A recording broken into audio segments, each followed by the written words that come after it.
Welcome in, everybody. High school football, Alabama. Tommy Wood along with John Holder as we're getting set for another football weekend. John, a few teams played last week. There were, 50-50 as far as participating, some jamborees, so it really got confusing. Yeah, some teams didn't play at all. Right. Some teams played jamborees, which did not count. Some teams played real games. And there were some big games last week, a number of Thursday night games. We've got some Thursday night games this week, but not nearly as many as last week, and then some Friday games as well. But it was a blast-off. I mean, there were some great games, meaningful games, right off the bat here in the state of Alabama and in East Alabama to kick off football 2018. We got a lot of things to talk about during this program today, but we want to welcome you to a place with a lot of history. I had an opportunity to come out here just today. It's one of those places that somehow I've avoided getting a chance to go to a game here, and I feel like I've been cheated a little bit. Alexandria, talk about the history of Death Valley. Well, most folks, they also feel like that they want to avoid Death Valley.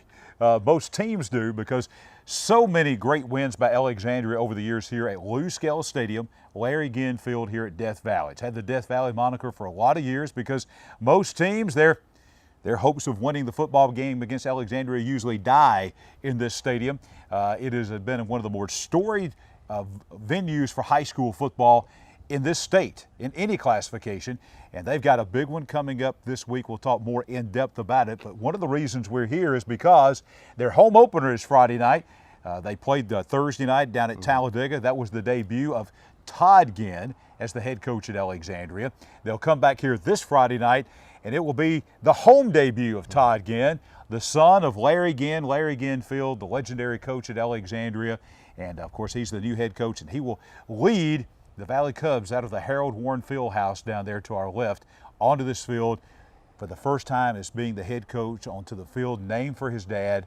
It will be, I'll promise you, an emotional night for all Alexandria people here Friday night. You know, and one question I want to ask you, your father was a coach. How awesome would it have been to coach the school that your father built such a legacy, and the stadium, the field is named after? Tommy, I can't put into words what that would be. I know, talking with Todd Ginn earlier this summer for our Pigskin Roundup magazine that we produced with TV24, I asked him that same question, and he said, I think I may just disintegrate right there. Yeah. He said, I will take just a moment before we go on to the field to just think about, he grew up in this stadium. Right. From the time he was born, just to think about all the memories he has of the stadium and then lead his team out here. And for the Alexandria people, where Lou Scales and Larry Ginn were just so just legendary coaches. I mean, Todd's only the fourth coach that Alexandria's had in about 70 years. Right. So this will be an emotional night for all Valley Cubs here Friday night. It's going to be a lot of fun. We'll talk about that game a little bit later on. But as we said, some teams kicked off last week, and I know there were jamborees at a lot of different stadiums, but you saw a very good game on Thursday night, Gadsden City and Etowah. I don't know that we'll see a game in this state with a wilder ending than that game over at Jim Glover Field in Attala. Huge crowd, first and foremost. Standing room only, not a seat to be had 30 or 45 minutes even before kickoff. And the number 2 team in 5A, Etowah, behind Jamin Graham, great defensive end. They dominated for most of 3 quarters, led it 20-7 for most of that game. And then Gadsden City scored 16 points in a minute and 41 seconds there late in the third to actually come back and take the lead.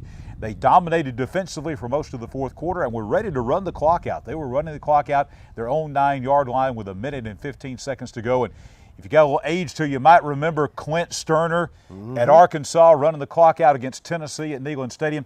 Same kind of deal. Fumbled snap. Ball fell into the end zone. Jamin Graham of Etowah jumps on it.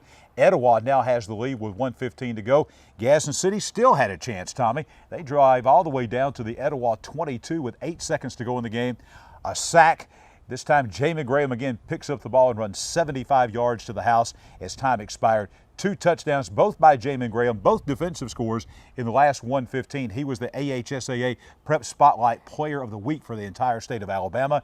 Etowah 1-0 and a heartbreaking loss for Gadsden City. It was a tough one. And Gadsden City this week will take on Oxford. I had a chance to see the Oxford game on Friday night when they took on the Munford Lions over at Munford. First off, huge crowd. I mean, it was 3 and 4 deep all the way around the fence. Fans got there early. Great atmosphere for a high school football game. And you look at Oxford, as much as they had question marks like on the offensive line. Defensively, they are so sound. You had a chance to come check that game. They really just shut down Munford. Yeah, down the sideline watching that, Gadsden, I should say Oxford's speed will match, if not exceed, Gadsden City's speed. We always talk about the speed Gadsden City has. Oxford has that kind of team speed on defense. Now, they had some mistakes in the game. Right. But the thing to look, but Gadsden City had a lot of mistakes, a lot of mental mistakes. If Gadsden City can clean up the penalties, can clean up the infractions that they had, and if Oxford can clean up some of the turnovers that they had, snap over the punter's head and those kind of things, I think it could be a great game over at Titan Stadium. And I, be honest with you, Tommy, having watched both teams play in back-to-back nights, I will be surprised if there's a lot of points scored in this game. I think this is going to be a defensive battle at Titan Stadium Friday night. Yeah, I think so. I think that's what we're going to talk about. You know, as we build that one up, that's going to be a great game over at Titan Stadium. Last Friday night, again, a 28-0 win over Munford for the Oxford Yellow Jackets, and Rock Taylor really showed up at wide receiver. Trey Higgins, both of those guys, really young players, but came through big time. That's a name I think you're going to have to remember. He's a young player, only, a 10th grader is Rock Taylor. Most folks know him from basketball, great basketball player. He's 6'4" and about 210 wide receiver. And one of the best plays they have is throwing him in just a little out pattern and then him one-on-one with a DB. He's got some good speed, and it's a mismatch as far as size goes. And the yards after catch that he had last week, that's where he made all his yards. He had well over 100 yards receiving in that game. Most of that was what we call the Yaks, yard after catch. Yeah, had a great night, but Oxford gets the win. Munford's going to be okay. Let me tell you, Justin Sistrunk is quite a player. He was fun to watch as he battled all night long. What are some other games last week that counted that really stood out to you? I think Jacksonville with a big win. Well, we will talk about Jacksonville and Alexandria. Jacksonville on the road against the J.B. Pennington team who made the second round of the playoffs, only lost by a couple of touchdowns at Piedmont in 3A, had everybody back. This was supposed to be the best Pennington team the last 25 years or so. And Jacksonville goes over and scores 34 points, a 34-21 win at Bluntsville. And what a great boost to them as they get ready to come in and take on Alexandria. Alexandria's kind of had their way with them, you know, last couple of years, including last year, a big 45-17 win right here. This is the biggest rivalry in Calhoun County. That's changed through the years, but I don't think there's any question right now. The biggest rivalry in the county is Alexandria and Jacksonville, so this will be a packed house.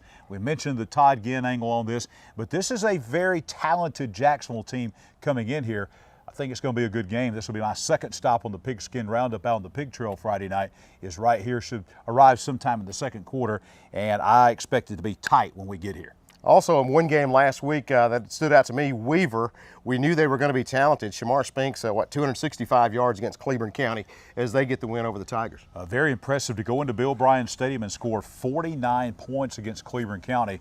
That was very impressive. As we kind of jump into 1A and 2A and 3A, and talking also and tying that in with games last week, two teams that I think after their performance in the spring, fans had kind of thought, well, it's going to be a long year for Woodland in 2A and Welborn in 3A, because Woodland lost big to Wadley, 62-6 in the spring jamboree at Ranburn. And Welborn, to be honest with you, didn't look very good. We got beat a couple of touchdowns by Pleasant Valley in the spring jam at Jack State.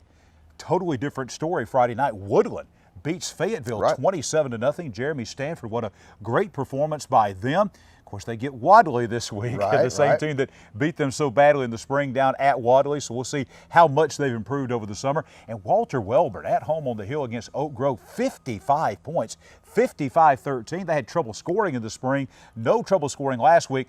They'll get a much sterner test this week back on the hill at Walter Welborn as a very good Lincoln team comes to town. But those two teams, very, very positive in the first week, Woodland and Welborn. You're watching High School Football Alabama. We're about ready for our first break here. You see we've got our black and orange on. So we are in Alexandria this week for High School Football Alabama. We want to thank our sponsors, some great folks. And let me urge you, if you are thinking about maybe changing jobs, maybe you're looking for a place to work, check the folks at Simmons Staffing. They have got jobs all around this area, some good paying jobs. They'll be glad to help you out there, so go by and see them. And also a great sponsor, and that's B&R Tractor in Lineville. If a lawnmower's in your future, they need to be on your phone, so you need to give them a call. You'll hear more about them during the break. When we come back, we'll look ahead to this week's action as we continue on High School Football Alabama. Are you looking for employment? Then look no further than Simmons Staffing. Home-owned and operated by Rusty and Becky Simmons, 99% of the jobs result in full-time placement. Right now, Simmons Staffing has a large number of opportunities available for skilled trade applicants. For welders, electricians, carpenters, machine operators, and many more, they are easily placed by Simmons Staffing. They also have a variety of clerical and professional opportunities available now as well. Simmons Staffing never charges employees for any type of fee just to work. So fill out an application today at simmonsstaffing.com or in person at the office located 1516 Quintard Avenue, Suite B in Anniston. Also check out the Simmons Staffing Facebook page where it's updated weekly to include current job opportunities. Simmons Staffing would like to invite every job seeker to come experience their friendly approach to job placement. Rusty and Becky Simmons take pride in helping employees accomplish their goals and find their lifelong career. So check them out online at simmonsstaffing.com. When it comes to taking care of your lawn, Exmark is mowing down the competition. From walk-behind and stand-on mowers to the ultra-popular zero-turn for residential and commercial, Exmark is a cut above. If you're looking for the absolute best deal on Exmark equipment, make the beautiful trip to Lineville to B&R Tractor and Equipment. Take it from me, B&R Tractor offers incredible pricing and as low as 0% financing. Check out B&R Tractor on Facebook or give them a call at 256-396-0343. B&R Tractor, your authorized Exmark dealer. Welcome back in High School Football Alabama. Tommy Wood, John Holder, as we get ready for the first full week of high school football in the state of Alabama. We are at Alexandria in Death Valley as we bring you today's broadcast, and we hope you enjoy it. And tell a friend, share it with them, and make sure that folks find out about high school football. John, let's look ahead to this week, and like we said, it's pretty much everybody's going to be playing this week. In fact, a couple of Thursday games I want to mention, and that is Southside and Hoax Bluff. They'll play on Thursday. I will be at that game. Southside defense looked very good against Lincoln. Held Lincoln to 4 field goals, only 1 touchdown. The offense just never could really get Cat Bothwell, their great college prospect running back, untracked. So we'll see, can they get him untracked against a very good Hoax Bluff team.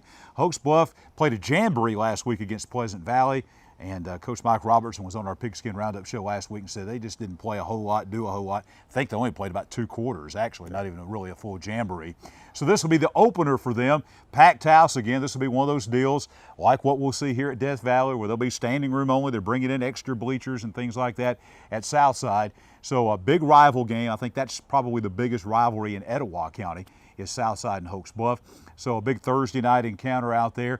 And Hoax Bluff comes out, I think, is the favorite in Class 4A Region 6, as we talked about. They seem to be kind of at the top right now, at least going into the season. So it should be an interesting matchup. And I think the thing about that matchup is we're going to see 2 of the top running backs in this state head-to-head. Right. Cat Bothwell of Southside, Darian Meads, an All-Stater from Hoax Bluff. Yeah, that should be a great game. Another game in Talladega County, that's Childersburg, Talladega County Central, the other Thursday night game. Let's look at some on Friday. First off, we'll start Class 1A. A couple of games to mention, Spring Garden, Cedar Bluff. We've talked a little bit about it before we went on, but you talk about what a matchup that's going to be. Well, Tommy, they actually switched that game to Thursday. That's a Thursday. They've moved that one to Thursday as well. Our very own Chase Robinson from High School Football Alabama and TV 24 will be at that game up at Cedar Bluff. It's different this year.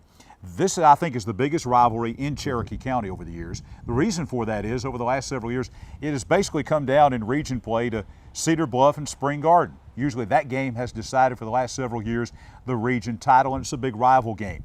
This year, Cedar Bluff, for the first time ever, is moving to Class 2A. And now, because of that, they're moving the game from late in the season to early in the season. Right. Both those teams played in a jamboree at Spring Garden last week. So this will be, in essence, the opener for both teams. It'll be intense. It'll be a great football game. Both teams are loaded. A lot of returnees. And I think both of these teams will make some noise in Class 2A and 1A this year. Sticking in Class 1A, you got Horseshoe Bend at Donahoe, Appalachian at Coosa Christian, Asbury will be at Galesville, also Winterboro at B.B. Comer, and Raglan at Westbrook Christian. What are some other games in 1A that stick out to you? Well, I think that game right there that you talked about, Raglan and Westbrook Christian, there's a storyline there because Brian Mintz, the head coach at Westbrook Christian, longtime coach, 2 different occasions at Raglan. The greatest success that Raglan football really has come under Brian Mintz, and now it'll be weird for him, I think, to look across the field at Jack Osborne Stadium in Rainbow City and see those Raglan Purple Devils on the opposite sideline there. And a game that's probably not on anybody's radar, Galesville and Asbury. Asbury won their first game ever in school history. Wow. 4 years they had basically not won a game. They debuted their new stadium, first time in a new stadium, got their first win. They go to Galesville. They could be 2-0. Right. They could go 2-0, and that's, I think, it's a big story up on Sand Mountain at Asbury. Well, let's look at Class 2A. Got Collinsville and Crossville. That's going to be a matchup. Also, Gaston, Sandrock. Two old rivals, again, that got put in different regions. Gaston and Sandrock, both 2A schools, have been in the same region for many, many years, but this year Gaston went south, and now Sandrock in the north. So Sandrock's in there with Cedar Bluff and Fife and those teams, whereas now you got Gaston down the south with folks like Ohatchee and Woodland and Ranburn and folks like that. But this is a big rival game. Sandrock going to be very good once again, despite losing a lot of folks. Gaston, 1-9 last year, struggled.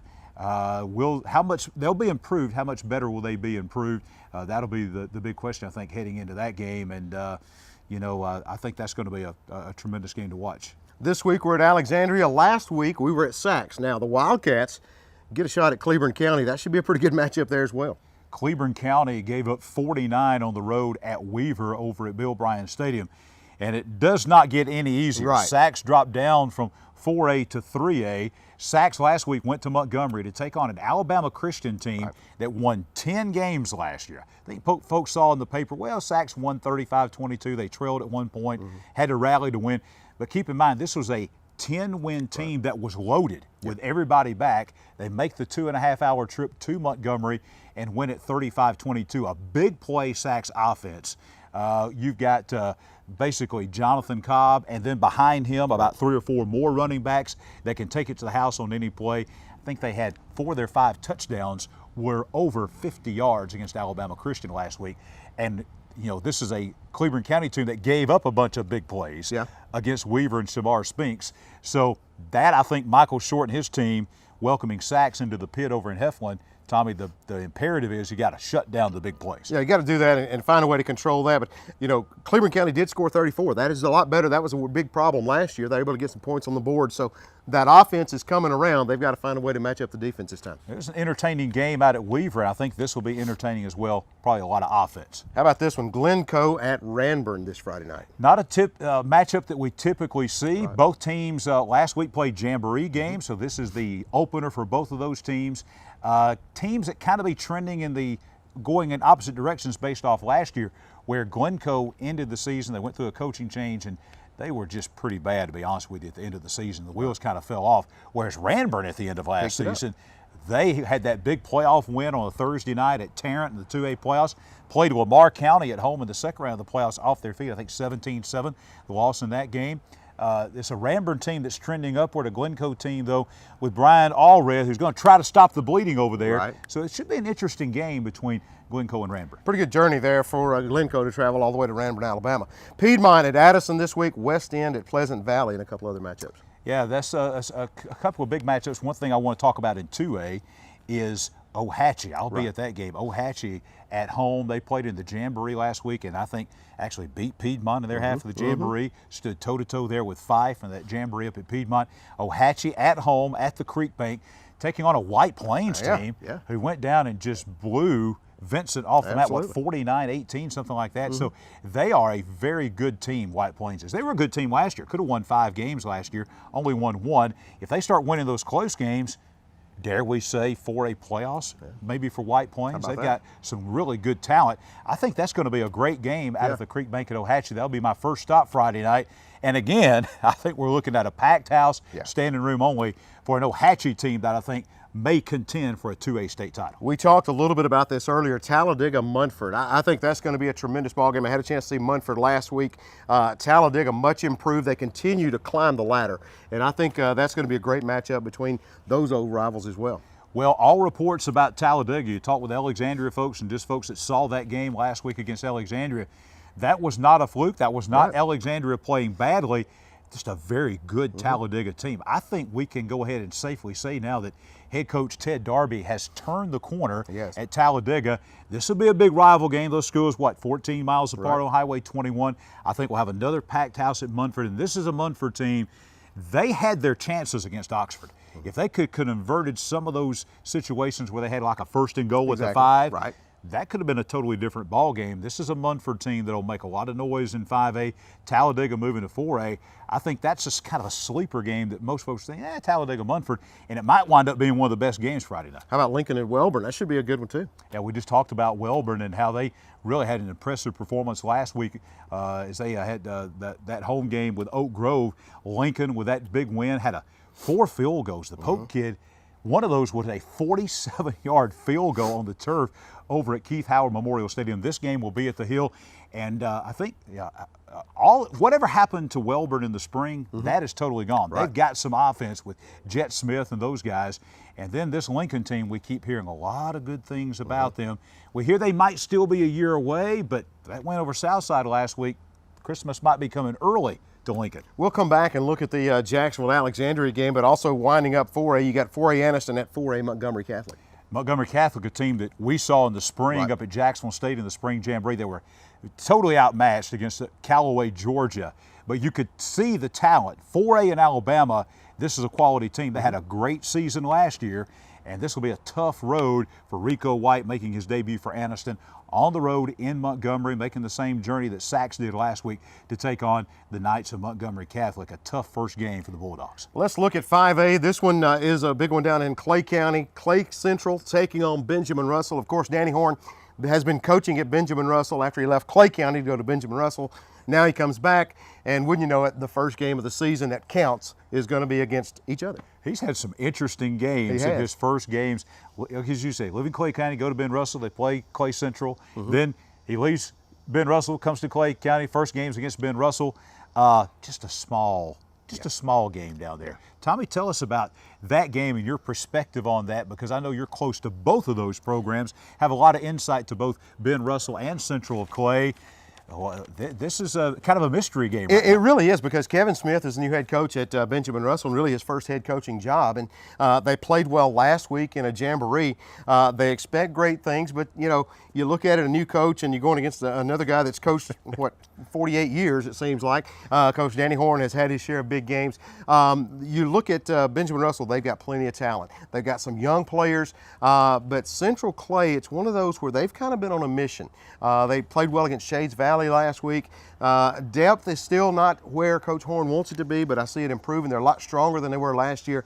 Everybody I talked to that was at the Jamboree last week said it looked like a much more physical team than probably Central has had since the schools came together. So they're very physical defensively. Their front seven is very strong. But I tell you, Benjamin Russell's got a good quarterback in Cotney. He is an outstanding player as well. So I think that this is going to be another packed house. They're bringing in a few extra bleachers from what I understand, because they're expecting such a huge crowd this week against Benjamin Russell and Clay Central. Well, we saw Clay Central. You and I think did the game up at Jack State in the spring. They played their first ever spring jamboree game up there against Lawrence County out of Moulton. And Central Clay was very impressive. Right. And they have only gotten better. That was back in May. They've only gotten better. And this will be, I'm confident, with a Danny Horn team, one thing that's a standard of those teams, they will be better every week as we move through this 2018 Yeah, it's season. going to be a very interesting year. Also, 5A St. Clair County taking on Cherokee County. Moody and Etowah square off this week. Battle of Blue Devils over at Jim Glover Field in Attala. It looks like not a good report. We've heard that we have the quarterback, DeRicky Wright, which when he's not quarterback, sharing some time with Brady Troop at Etowah, moved out to wide receiver and was a 6'4", big target wide receiver. He's got a shoulder injury, and we've heard that he may miss some significant time. Can Etowah get off that high and get back up for Moody? A couple of other games we talked about a little bit earlier. Oxford and Gadsden City playing at Titan Stadium. We talked about that. Two strong defenses going head to head. And offense, I think points are going to be at a premium in that ball game. It seems like to me, from what I've been able to see, Oxford has a little more explosion. But last week, the mistakes, and you look at young players. You got Trey Higgins. He did throw 3 interceptions, but he also had 2 touchdowns and then 1 rushing as well. So, it's kind of one of those things. He's going to grow up before our eyes as a quarterback. He played a lot last year, but I think Gadsden City's defense, as you said, very strong, so that should be a great game. Hey, I guess there's the good news, bad news for Gadsden City. The good news is they only allowed 2 offensive touchdowns. Right. And the 3 touchdowns they scored were one-play drives, so they were big, explosive plays on offense. The bad news is You gave up 3 defensive scores, so obviously some problems there on offense, some good and bad on the offense there with Gadsden City, the Titans, and that'll be a great game. You'll have that game, be calling that game on WVOK 97.9. That's right. We'll hit the air at 6:30 on Friday. We'll have our Coach's Corner and pregame show, again, 7 o'clock from Titan Stadium, Oxford and Gadsden City. Now, high school football, Alabama game of the week. It's going to be right here. Alexandria taking on the Jacksonville Golden Eagles. We talked a little bit about Todd Ginn stepping onto the field, who has his father's name on it. But these two teams, their history is unbelievable. It goes way back. Goes way back, but I think in the last 10 years or so, we've lost a lot of rivalries through the years in the county. We've lost Anniston, Oxford and Welborn, and Anniston and Welborn, and a lot of those through different things, demographics and classifications and things like that. So I really believe, as I said earlier, I think this is the top rivalry right now as we speak in Calhoun County between Alexandria and Jacksonville. It'll be a great game out here at Death Valley.